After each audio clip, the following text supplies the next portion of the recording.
11,500 रुपयामध्ये 1 एकरची ड्रीप अशी व्हिडिओ मी एक बनवली होती।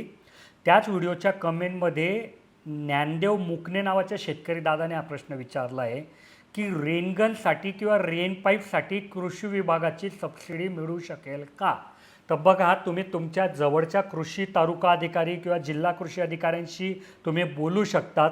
आम्ही जेही पेमेंट घेतो तुमच्याकडनं ते RTGS किंवा NEFT किंवा डिजिटलच्या माध्यमातून घेतो, म्हणजे ती एक तिथे कन्सेप्ट पूर्ण होते। दुसरं, आमच्या प्रत्येक मालाचा आम्ही तुम्हाला बिल देऊ शकतो।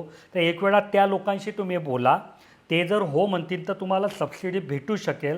पण मला हे सबसिडी प्रकरण आवडत नव्हतं, म्हणून तर मी हे डायरेक्ट कंपनी टू शेतकरी बोलायला लागलो की बाबा तुम्ही आता रेनगन आहे ना, ही जर तुम्ही सबसिडीच्या माध्यमातून घ्यायला गेले तर तुम्हाला 40-50 हजार रुपयाला एक रेनगन भेटते आणि मी फक्त 8-8.5 हजार रुपयात पूर्ण रेनगनचा सेट द्यायला तयार आहे।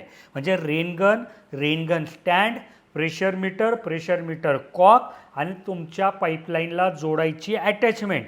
तर मग समजा 40 हजार रुपयाचं कोटेशन तिकडे येतं आणि 50% सबसिडी भेटते, तरी तुमच्या खिच्यातनं 20 हजार रुपये जाणार आहे। मग डायरेक्ट 8.5 हजार रुपयात नगदी घ्यायला अडचण काय आहे?